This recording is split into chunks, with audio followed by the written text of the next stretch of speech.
BumbleKast. I'm your host, Ian Flynn, the Bumble King, and joining me as always is my Bumble co-host, Kyle, JCRB Krause. Hello, party people, and the place to be is right here on the BumbleKast. Is that right? Is this the place to be? Oh yeah, I mean, come on, Fahugagas. Oh, okay, yeah, come on, Fahugagas. Say, come on, Fahugagas. Everybody to the limit, and Kyle, he's to the limit. Everybody, come on, Fahugas. It's amazing how much Homestar Runner is still relevant in 2021. It's still updating. Yeah, they finally finished the Stinko Man 20XD6 game just in time for Flash to die permanently.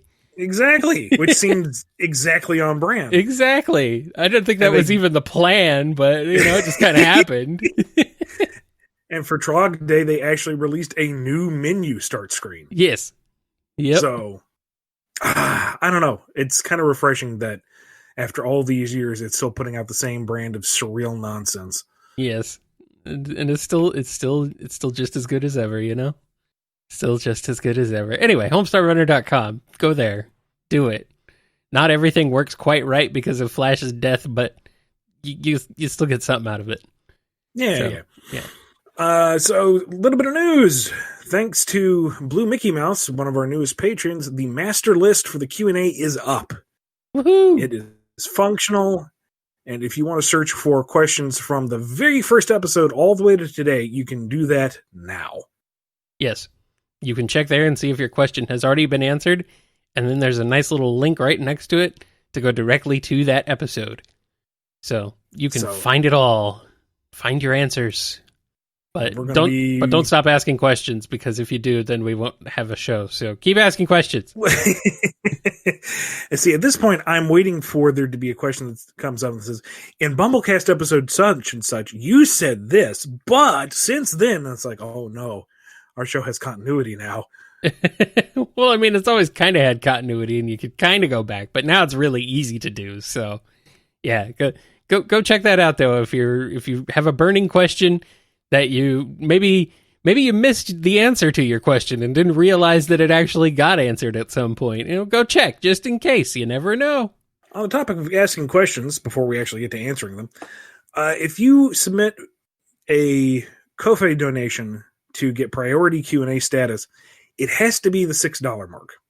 If you send us a $3 coffee, we appreciate it, but we're not going to give you the priority question status, because that's not fair to everybody else who ponied up the cash. Right. Also, we have one outstanding priority question, because the person donated perfectly. They said they would contact us with the question because it was too long for Ko-fi's interface, which is understandable, but I don't think we ever got the question. I've checked the email, I've checked the Discord, I've checked the Patreon. If it's you, I haven't been able to find it's your question. So, when submitting through Ko-fi, please make sure to correlate what your donation is and what your question is. Because if you can't do it through Ko-fi directly, it adds an extra step for us to figure out what your question is. And we'll go that extra mile, because I know Ko-fi's got a somewhat limited text space. But please, you've got to make it clear who you are and what your question is, because otherwise we're lost. So we have two outstanding priority Q&As that we just can't get to right now, either because we don't know what it is or it's out of fairness to everyone else. So please, dot your T's, cross your I's, mind your Q's and P's, and help us help you. Yes, do all of those things. All right. Possibly more accurately than I described it, but that's okay. That's fine. Don't worry about it. Let's get into the Q&A rules. Let's get into the rules. The rules. You can ask your questions by email at BumbleKast@yahoo.com. Hit us up on Twitter at BumbleKast. You can also donate to us via Ko-fi. That's Ko-fi.com/BumbleKast. You can also leave your questions down in the YouTube comments. Or if you're a patron, you can send us a message or leave a comment anywhere on the Patreon page, and we'll see it eventually. Or you can ask in the Ask Q&A channel on Discord, which is the best place. If your question has been answered on the show recently, is on the FAQ at bumbleking.com, or is about detailed specifics of past Archie Sonic plans, we probably won't answer it. You can check the master list to see if it's already been answered, or otherwise, if your question hasn't been answered in a while, check recent episodes or the FAQ over at bumbleking.com.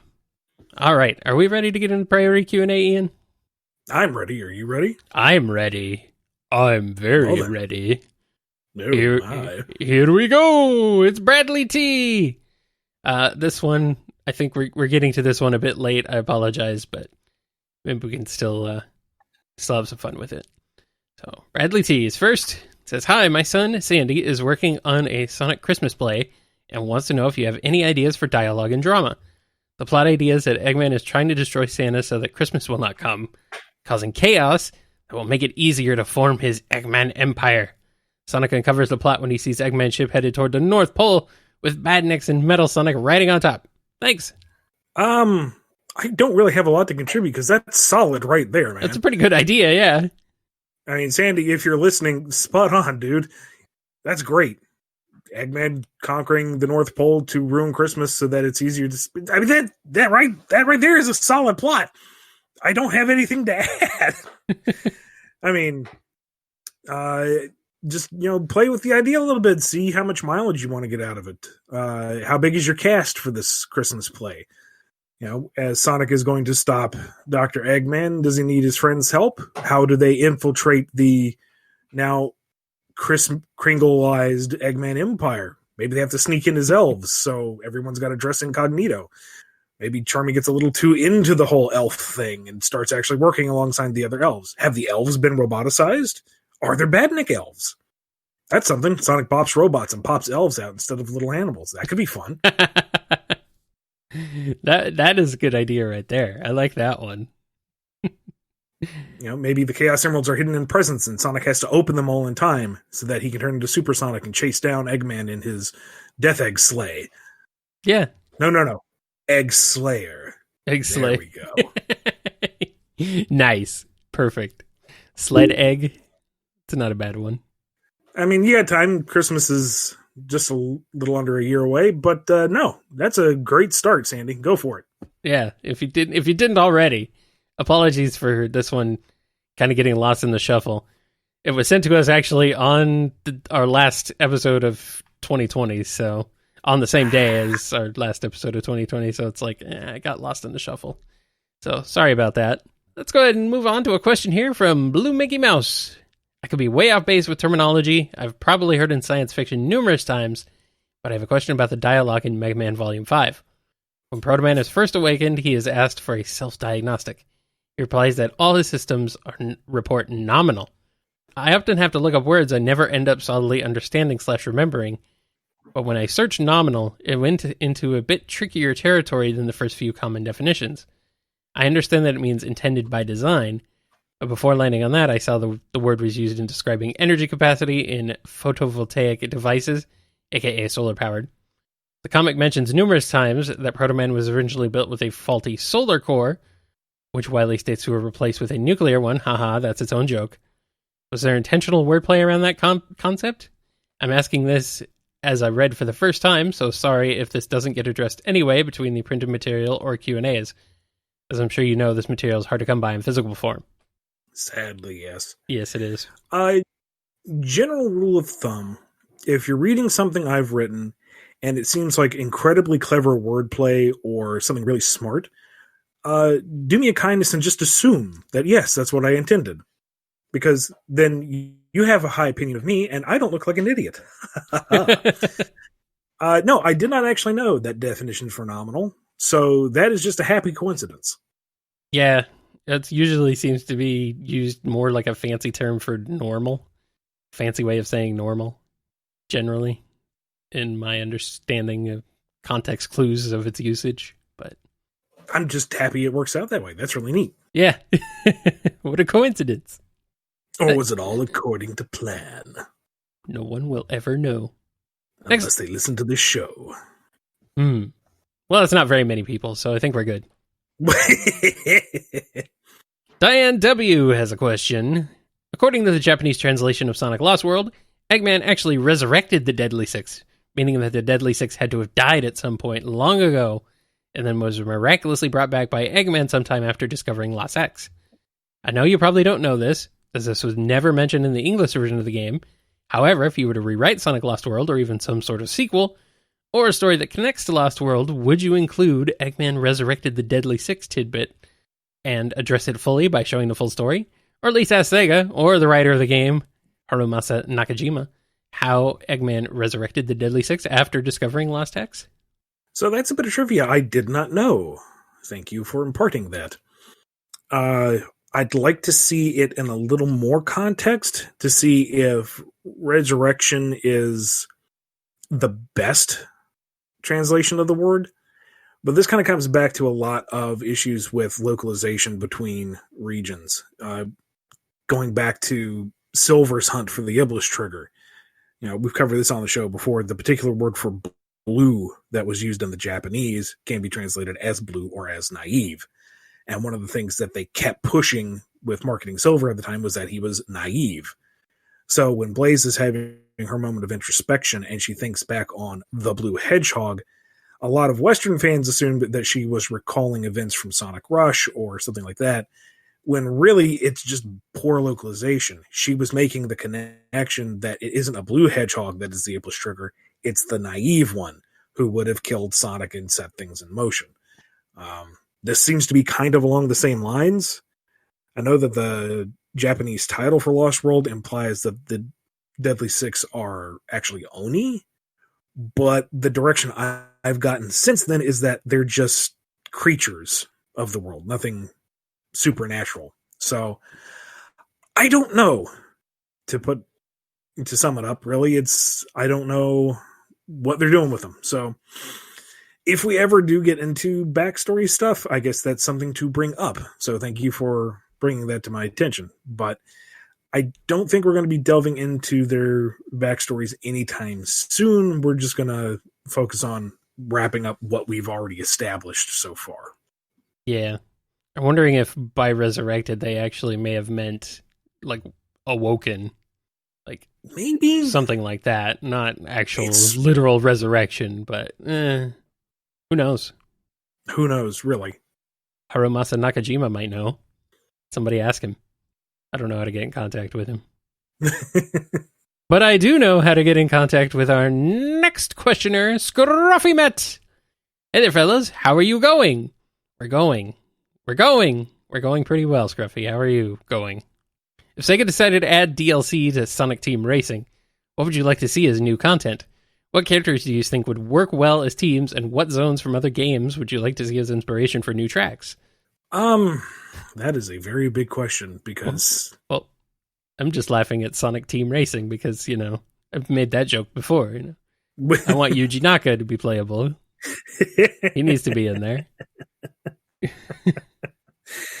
I mean, I remember when we were getting the IDW book up and running, and I went out to California for a series of meetings, and one of the things they did was they showed us Team Sonic Racing in early development and saying, we'll do a tie-in book when it comes closer to that point.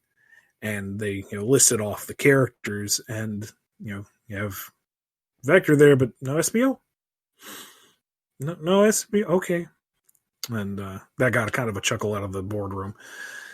Because that's what I said. They went down the list, and I'm like, no SBO? That's disappointing. Ha. But, yeah, SBO would like to see, the full Chaotix in there. Yep. Reshuffle the teams a little bit, make the Chaotix a team, maybe toss Marine into a boat-themed vehicle, pair her up with Silver and Blaze, maybe. Yeah. Put maybe Cream in there instead of just the Chow. Just have her with the Chow. That makes more sense. Yeah, possibly. Might as well. I mean, everyone else is underage for driving a car, so why not Cream too? Who cares? I don't know if it's worth it to, incorporate the whole Deadly Six into it, but you get two teams out of that. Round out Eggman's team, maybe throw Infinite in there, because, he's clearly a highly marketable character that's endured for a long time.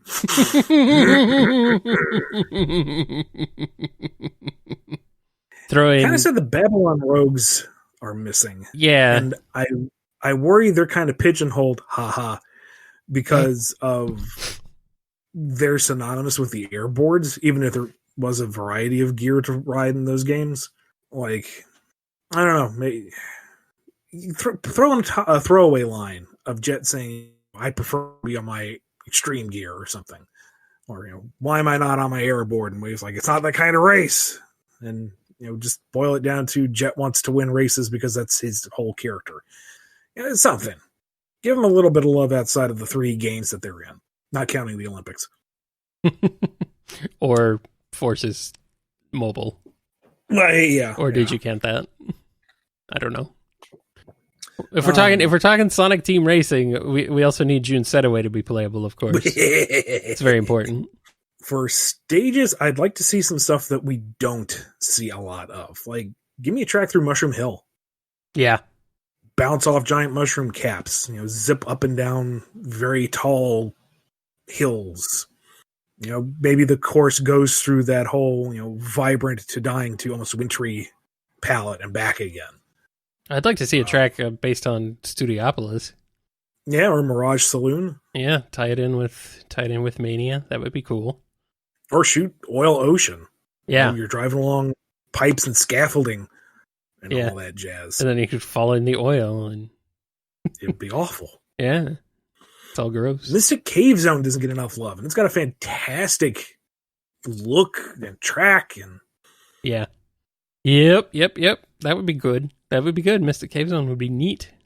Or if you're going to go to the old standards, play with it a little bit. Like, have a chemical plant track, but you actually like drive through the tubes, maybe. Yeah. Like a Metal Harbor track would be cool. If we're going later on. Yeah. Metal Harbor would be pretty awesome. Yeah. There's so much potential. So many things you could go to. I mean, City Escape, as just suggested in the chat right now, it seems like it would have been a pretty obvious one, actually. That or Radical Highway. Roads. They're roads. They're literal city streets. It's like, come on. would have been a really good idea. There's see, that's the problem with this question, is that there is so much content that could be added. Yeah. It's like, where do you start? Yeah. Not that the base game wasn't fun, but it's like, I want more. It's a very missed opportunity, to be honest. It's a bit of a regression back from Transformed, unfortunately. It's not a bad game by any means, but it's it's just, I don't know. It seems just kind of like a quick. They kind of cobbled it together pretty quick. It seemed like it didn't fully realize its potential.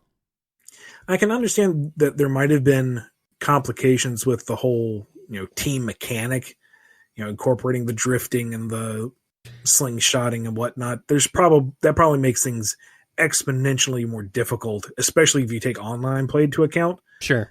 Getting that to work consistently has got to be a nightmare.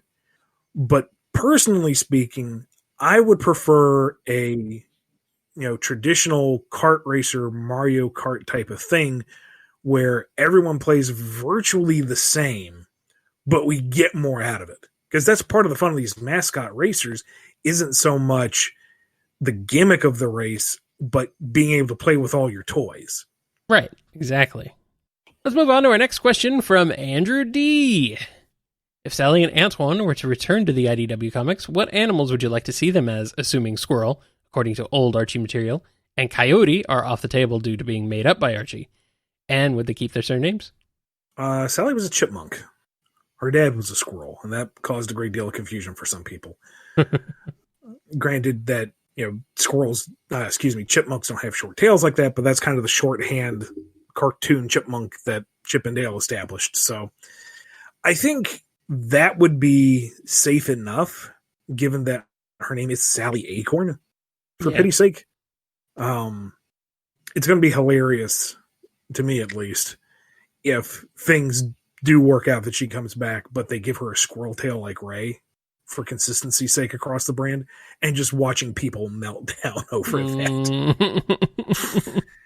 We actually discussed it in the reboot era when we were working on all the designs. That was one of the designs we considered was, do we make her just a full squirrel to simplify things? And we ultimately decided that no, if we went that far, people would hate it. So, I don't know. As for Antoine, I don't know, man. He didn't really have a clear species in the cartoon. If anything, we'd have to look at what the cartoon presented us, and they didn't give a lot. Like, he didn't have an official species in the cartoon. He was just woodland animal. And you could say he kind of looks like a badger. He kind of looks like a fox. He doesn't have a tail, so is he like a vole? Who knows? I mean, he might get heavily redesigned if he ever comes back. I really don't know. As for surnames, that's part of the character. That's part of what came before. I don't remember if de Couliet was used in the cartoon or if it was always Depardieu. I think it was Depardieu in the cartoon. Like, did they use de Couliet in season 2? Because I know they mixed things up a little bit, but I don't know. I think de Couliet was a cartoon thing, or it was a comic thing. Maybe. I don't know. It's not something I've done a lot of research on or haven't committed to memory because it's not present right now. And it may very well be out of my hands. So I don't know. Yeah. Next question comes from Off. After issue 36 came out, I've seen a lot of people saying they like how Evan is writing Shadow. This comes after seeing many people complain about how you wrote Shadow. My question is, are there any characters you're required to include that maybe you'd rather not? Or characters you're just not sure how to write? I often worry about whether or not in writing characters correctly, and I just wonder if that's something you've ever struggled with. Aside from Sonic showing up in his own title, no, there's nobody that's like been required. And we haven't had Sega ask specifically for anybody to show up that I can think of off the top of my head. So, no, in that regard, it's pretty free and clear. And there's nobody I would immediately not want to use. I mean, there's my frustrations with Shadow. And kudos to Evan for working around things with more grace than I have the patience to these days. Maureen, I'm a little intimidated by simply because she is so distinctly Aussie slang, and I'm not really familiar with Australian vernacular, so I don't want to throw out a term that wouldn't be used a certain way or actually turns out to be really offensive and I didn't know or something like that. I'd want to, keep her. She has a very clear voice. I want to make sure I get it right. But otherwise, no. Everybody is either someone I'm comfortable with or would be a fun challenge to get into. Alrighty. Next question comes from Johnny Be Good. Since you don't get a ton of questions about the New Crusaders or Mighty Crusaders, what was your favorite part about working on those books? Do you have a favorite character in either series? I think my favorite part of it was being able to play with superheroes that weren't bogged down with a ton of baggage. Yeah. I mean, the Red Circle crew does have some wild backstory stuff, but it was across, 10-year stints at most. It was pretty easy to, and, we couldn't access some of it for legal reasons. So it was just kind of nice to be able to take all this material and kind of put a spin on it. I didn't have full creative control on that, but at the same time, even with, a heavy editorial presence, it was still a superhero book, which I've wanted to write for a long time. And it was a lot of new ground to cover. So that was kind of neat. That was fun. Favorite characters, I had a lot of fun with Fireball in New Crusaders because he was, the funny one. Yeah. And he was the cocky one. And then it was decided that the book was going to take a darker tone, so they decided to kill him. And it's like, okay, I guess I'm killing my favorite now. And I liked S.H.I.E.L.D. because for yet another patriotic hero from World War II era, he actually aged, whereas so many others have, miraculously stayed young and virile. And he was grumpy. He was scarred. He was tired. He was bitter. He was kind of world weary. Right. But he kept at it because he was a hero, and that's what you do. And part of the fun of New Crusaders is that generational gap where you have S.H.I.E.L.D., who has seen many iterations of the team and been through so much, fast-tracking these kids who have no idea what they're getting into to adopt this lifestyle. And that was a kind of fun dynamic to play with. Yeah, I like New Crusaders a lot for that. That was a very good, that was a very cool thing to see, of that sort of mentorship, playing that mentorship role, but as being still kind of like a gruff, world-weary sort of hero. It was fun. I kind of wish we had had a bit more time in Mighty Crusaders to play with the dynamic between him and Victoria, because it was still kind of that mentor role. Yeah. But Victoria was way more experienced, and there was a mutual respect between them that wasn't there for the New Crusaders. Right. Yeah. That made it decidedly different. Yeah. I like them both, though. They're really good. I was very, very pleasantly, I don't want to say surprised. That's not the right word. I very much enjoyed both of those books, and would love to see more, but I don't know. Archie's weird. They just do limited series now for anything that's not mainline Archie stuff. It's so weird. And now it looks like the Rob Liefeld take is going to be entirely his thing, so... Ugh. Neat. Next question is from Chris A. Will the Sonic the Hedgehog Encyclopedia include Sonic's appearance in the comics? It will briefly acknowledge some of the outside media, but its focus is on the game history. All right. And our last question for priority's sake this week is from Joe. In your most recent show, you mentioned that Sonic Chronicles is not canon to the modern Sonic storyline. One interesting reference that was brought up in the game, though, was a seed left behind by Cosmo at the end of Sonic X. Tails seems to have been cultivating it in one of his workshops, if I recall correctly, though it's been long enough that I might not be. My question is whether Sonic X was canon enough that something along those lines could conceivably show up in the IDW book. Not if it will, or if it's planned or anything, of course. Don't worry, I've read the FAQ. Just if Sega's already made it clear one way or the other, if that makes sense. I tried to research this because I didn't remember that reference. And I couldn't find anything saying that there was a nod to Cosmo's Seed in Chronicles. But Chronicles is a very dense game in terms of content. And it could be that the stuff that I was looking up just didn't cover it. So I'm not going to say you're wrong. I'm just going to say I couldn't find anything to back up what you remembered. So if you know what Joe is talking about, please, by all means, comment in the comment section below and educate me. Educate us both. Please provide references. In terms of Sonic X material being considered canon and whatnot, by and large, everything is gone. Off the table, no touchy. One thing that was interesting, though, was when I was writing the epilogue to Metal Virus Saga, and Vanilla and family show up to bail out the Chaotix. There was actually a note from Sega saying in Sonic X, there was kind of a thing where Vector had a crush on Vanilla. We would like to see that come back. That might be funny. And I was like, yes, you're absolutely right. I was going to try to do that anyway and see if it got approved. Thank you for going there already. So I like that. I like that it's at least remembered. And I'm glad we got that one little element at the very least. That is very nice. Vector's got to think for moms, I guess. And since there's only one mom in the entire Sonic universe, apparently. All right. Well, with that, you want to tell us a little bit about the Bumble Comic Shop, Ian? Yeah, head over to bumbleking.com and look under the shops tab for the Bumble Comic Shop. You will find a whole slew of books that I've written, ranging from Sonic to Star Wars to My Little Pony Meets Transformers, and a bunch of other stuff. They're all at convention prices, since we can't really do conventions anymore for a while.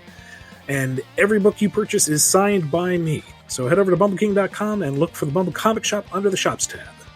Nice. Get over there and grab yourself some books. Just get you some reading material. All right, let's hop into the standard Q&A. Here's this one from Tick. Ian and Kyle. I've been having a bit of a back and forth with people. I've always enjoyed compiling a reading order for Sonic comics, but with Season 3 of IDW, I've been having criticism on my choice of putting Bad Guys after issue 35. I could say that Bad Guys happens between 32 and 33, and therefore should be read first, But I say that because of plot elements that happen in 33 through 36. Reading bad guys first would spoil the mystery in the arc. I would like to cater to people who may want to binge the whole comic at some point in the future, so I figured preserving the mystery was better than preserving chronology. But I'm curious where the two of you lean on this little conundrum. Should new readers read bad guys first and know immediately who the hooded figure is in 33? Or should we get the revelation naturally by reading 33 through 35 first, and then going back to bad guys to see how it all went down? I think it's personal preference, honestly. Yeah. To me, the intended reading order will always be, well, okay, there will be exceptions. But for me, I feel like the best way to approach it is as chronologically as possible.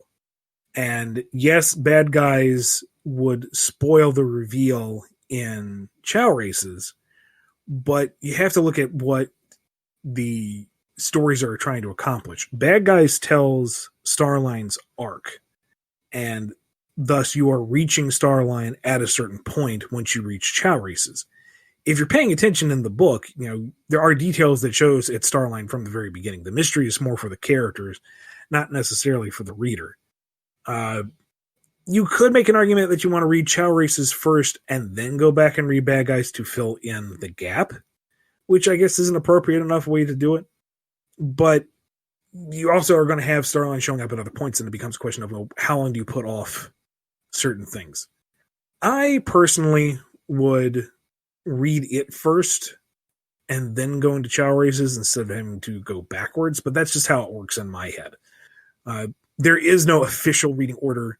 If you're doing something for fun, that's your way of doing it, and if people don't like it, they can do it their way. It's not like there is the one true way to do this. Yeah, I mean, that's kind of how I feel. Just whatever. It's up to you, really. What do you want to? What order do you want to read them in? Read them in that order. Have fun. Up next, Cassidy J. In the newest IDW Sonic issue, what kind of creature is Clutch? Also, I know Belle is a wooden robot, but what kind of creature is she based on? Clutch is a possum, and Belle is based off of the trolls of Nordic folklore. Interesting. Next up, we got Rock Mario 4. It often seems to me that Sega is trying to forget the period from Adventure to Unleash ever happened lately. What's something from one of those games that you'd love to see return? I'd like Chaos and Tikal to be more regular characters. Yeah, that would make sense. It seems kind of weird that they've just kind of dropped off the face of the earth until Chaos appeared unceremoniously in Sonic Forces. I mean, the official word is they're dead. Yeah, I know. But, Chaos showed up in Battle. And Battle is canon because they introduced Emerald, which gave rise to Gemerald. So, everything is canon. Stuff it all into a cannon and shoot it out at the wall and see what sticks. Bring back Chaos, make him like the temporary guardian of the Master Emerald so Knuckles is free to do stuff. Have Tikal show up so Knuckles has someone to talk to. Play with a little bit. Use what you got. Come on. Yeah. No, they'd rather make new stuff. Or not new stuff. It's a very, thin thread, but I still want to tug on it. In Sonic 4 episode Metal. Yeah, I'm going there. Metal Sonic finds some kind of dark energy within Lost Labyrinth that gives him a power boost. What was it? What happened? What is that power? Where does it come from? Is there more of it? Can we do something with this? What is it? What is it, Kyle? Who knows? It doesn't matter. Now what happens? I will never give up the fight. As long as I forget the lyrics. Something to come and fight. It doesn't matter who is wrong or who is right. Maybe it does. I don't know, man. I don't know. It was some awesome power that had no effect on anything. That's my favorite kind of awesome power. And I guess pretty much everything that I wanted out of Heroes I've already mined for the book, so I guess it's time to move on.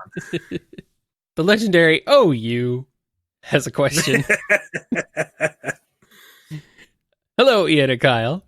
Are there any plans to add the off-panel or any similar gag strip to the IDW series? It's fine if you can't/don't want to answer because of legal issues, etc. I haven't heard of any plans, so I don't know for sure. I don't see it coming about anytime soon because the thing with off-panel and my Sonic Universe and Short Circuits is those didn't go to the licensor for approval. Those were all in-house. I don't think most of our jokes would have gotten approved had they had to go through the proper channels. So, with Sega being much more direct in their overseeing of this particular book, I don't see off-panel in its old incarnation coming about again. Maybe something else at some point. Who knows? But not in the immediate future. Up next, we got one from Jim J. Do you have any knowledge or opinions on why we haven't seen General and Marine in the Sonic games for over a decade? And do you think we will ever see them again in the games? Oh, how do I answer this without being bitter and cynical? It's 2021. That's a standard. That's the standard at this point. So whatever. Yes, but Kyle, I should not bite the hand that feeds. Yeah, okay. I think just because they were the gimmicks of their game, and that's as far as they got. You know, I don't think they were viewed necessarily as full-on characters so much as mascots for that adventure, and now they're done with them, so we're not going to sing them again. That said, I didn't have any resistance to using Gemerald and Metal Virus, which was nice.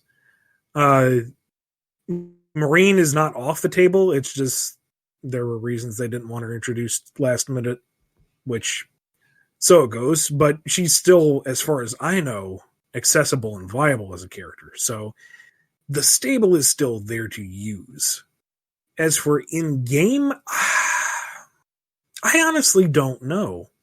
Because, characters like Neo Metal and Mephiles are gone pretty much from the games, but they've shown up on merchandise recently, and we've been able to use Neo Metal in the comics. So I don't know if it's a previous mindset that is shifting, or if it's just the satellite material has access to it and the games aren't going to go there. I really don't know. That is an upper management question.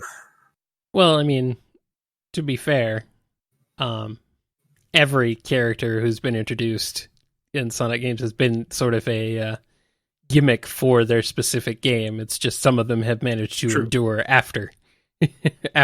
Like even Tails is kind of a gimmick for Sonic 2, and Knuckles is a gimmick for Sonic 3 and Knuckles, and so every character that gets introduced seems to be kind of like a specific gimmick for their game, and then they're popular enough, or they like them enough to keep bringing them back. So, Shadow is very much a gimmick for Sonic Adventure 2, etc., etc. It's just kind of depends, I guess. So, next up, we got one from BRQE. I'm really enjoying the development you were giving Zavok in the Bad Guys miniseries. Always did like him, and I hope you give him and the rest of the Deadly Six more development in the future. So my question is, if you were given the opportunity to give backstories to the Zeddy and the Lost Hex, what would be your ideas? I always thought it was missed potential for Lost World not fully explaining about the Zeddy and the Lost Hex. I'm going to actually dodge that question because that might be something we get to touch upon in the comics. Not sure, but I'm encouraged by some of the feedback I've had. So, not to potentially spoil things down the line, I'm just going to have to say wait and see. Dun dun dun. Waffle Wolf is up next with a question. What was Dr. Starline and Metal Sonic's relationship while Starline was working for Eggman? Starline always referred to Metal as an it as opposed to a he, and never really seemed to view him as his own person. Was Starline jealous that it was Metal who awakened Eggman's memories? I don't think it's jealousy, as he didn't see Metal as an individual. He sees Metal as a construction. In the same way he would see Orbot and Qbot as constructions. He confided in Orbot, but that's just because Orbot is kind of personable, and who else is he going to talk to on the face ship, honestly? Like, he acknowledges that they are aware and active individuals, but to him, they are not people, so to speak. They are things that Eggman has created. Wouldn't think to give them any kind of autonomy in that regard. Metal Sonic is fairly single-minded in a lot of his computations, I guess. He kind of lives for orders and doesn't think too far outside the box in most occasions. So at most, it's Starline is a servant of Eggman. Okay, not a threat, ignore. Eggman has given him authority and he's giving me orders. Fine, follow orders, that kind of thing. Starline is so rude. I mean, that's the thing is, I think people are starting to get a little too lost in the affableness and just how charming he can be. Yeah. He's a bad person. He is. Like, he legitimately idolizes Eggman and all that he has done. He's kind of stepped out of his shadow, but that's more to say, look, I can be better than my idol doing what he does. Starline is a bad man. There's the reason why he has his own book titled Bad Guys, because he is a bad guy. I mean, sure, you can have fun with him, you can love him, but don't think that he's anything short of just vile. Yeah, pretty much. I mean, at least Rough and Tumble are simply self-serving jerks. They're mooks. We kind of expect that from mooks, They're just Starline normal bad guys. Button to dump metal virus on everyone and enjoyed the experience. He's a bad man. Yeah. He is. He truly is. Next up, we got a question from Tony C. Someone on TV Tropes wrote that you dislike Shadow due to all the mandates he's associated with, and you try to avoid writing him. This was deleted due to a wrong source. Could you confirm if this opinion is actually true? No, it's somebody getting a bee in their bonnet because they didn't listen to what I said. I'm sure at some point in the BumbleKast I've said I've been frustrated with how I'm having to write him. Yes. And that it might be easier to just avoid the issue until something shifts. But I have nothing against the character. I had a lot of fun with him in Sonic Universe. It's just I am not particularly fond with how he's supposed to be characterized now and wish we could change that. But no, I have nothing against the character himself. Yeah, I think people like to take things out of context and just make assumptions. I mean, it's the internet. What do you expect? But yeah, whoever on TV Tropes deleted it, they did the right thing. Good job on them. Hector S. is our final questioner this week. Do you know who owns the rights to Scourge? Is it his original creator, Archie, Sega, or some mix of the three? Oh, boy. It's a freaking licensing quagmire is what it is. Okay. First off, I need to preface this with, I am not a copyright legal expert at all. Okay? This is my understanding of copyright law, but I could be wrong. There could be nuances to this that I don't understand. So the following answer is not representative of Archie Comics, IDW, Sega, Mahatma Gandhi, the Pope, whoever. This is not affiliated, nor does this reflect on any of them, and blah, blah, blah, blah, blah, blah, blah. My understanding is Scourge should be a Sega character owned by him because he is wholly derivative of Sonic. There's really no gray area to it. His original design as Evil Sonic, number one, has the name Sonic in it. Yeah. Number two, is the same design, only with very minor visual differences. And character-wise, that is his thing, is that he is the evil Sonic. He is Sonic, but evil. That is as derivative as you can get. Yeah, pretty much. Now, that's the thing with Scourge, is that we made efforts to turn him into his own character. The dual scars on his chest to create that Roman numeral 2, to feed into that theme of duality. The color shift, the playing with the character dynamic helps set him apart as an individual, but he's still super derivative.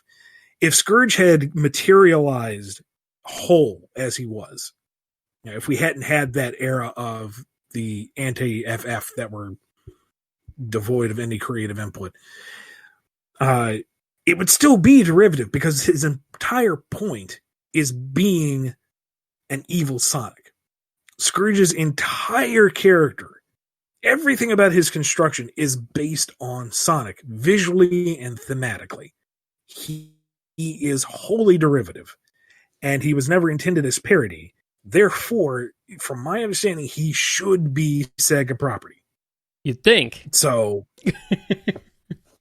I mean, if there is some kind of loophole or caveat that, gets him off that hook, I don't get it. I don't understand it. I don't know of it. And it would just kind of make me sigh in frustration. But that's as far as my understanding goes.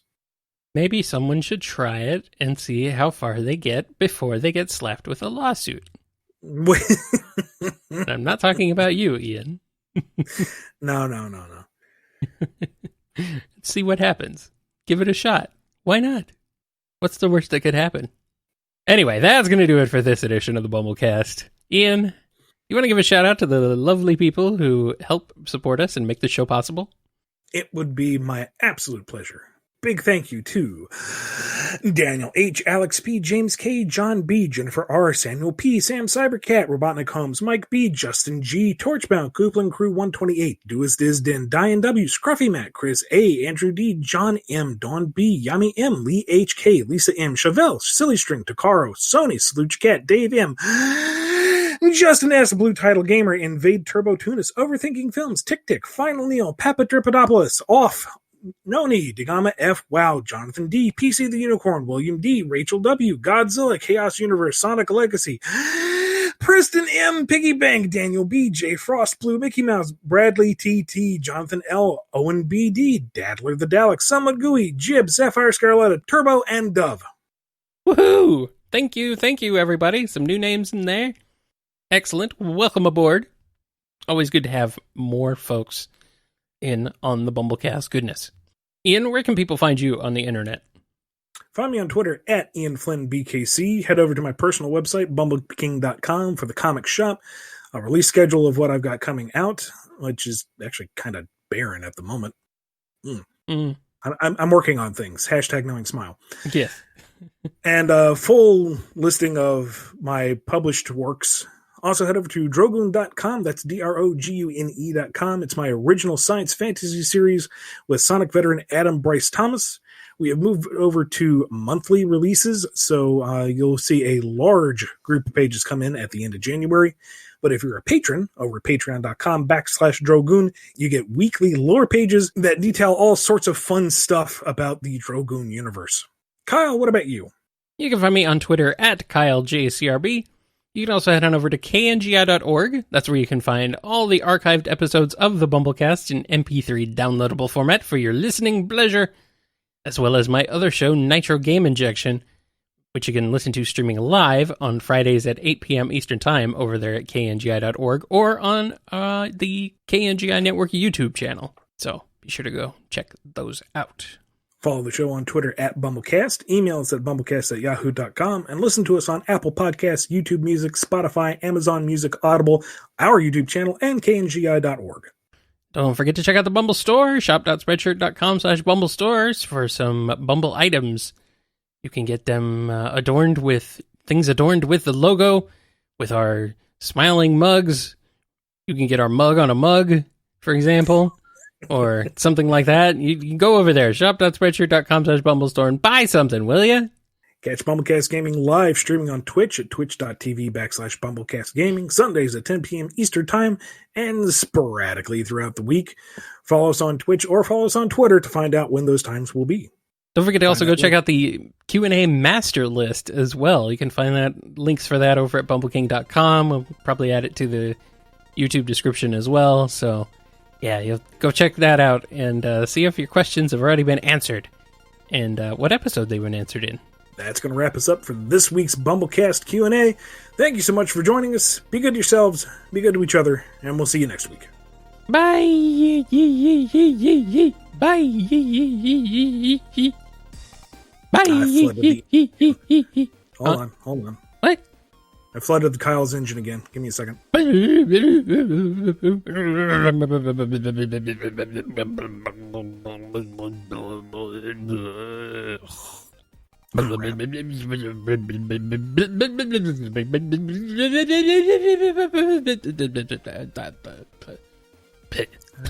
Hopefully I can get as far as the Bumble car lot. Well, you're going to have to get out and push. Now I'm just going to call him BK AAA. It's kind of like the BK Q&A.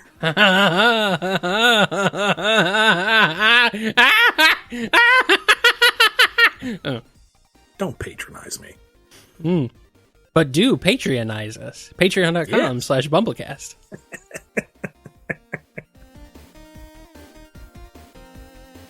I'm solid. Are you solid? No, I'm liquid. Wait, no, that's the wrong voice. You might we're not going to get distracted with Metal Gear you might want to grab a towel. Yeah. If you're liquid. You've been listening to the BumbleKast, a co-production of Bumble King Comics and the KNGI Network. Original theme music composed by Ken Coda Snyder. Remixed intro by T-Lopes. Find out more information, along with podcast feeder links, MP3 downloads, and more at bumbleking.com and kngi.org.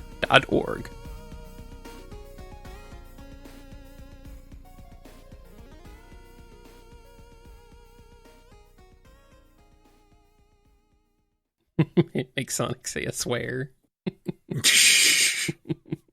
I will make Sonic say a swear. Sonic says frick. Oh, shoot! Silver says crap. Harsh language. Yeah, but Silver comes from the dystopian future. He should be hard and rugged. Yeah, you'd think, but we already have Shadow, so that would be kind of redundant. Then again, all these hedgehog characters are kind of redundant. Is what? Shadow himself is the tetanus. Uh-oh. Cream said heck. Cream said heck. Man, it's harsh. I didn't even know Cream said heck. Hecky hecky.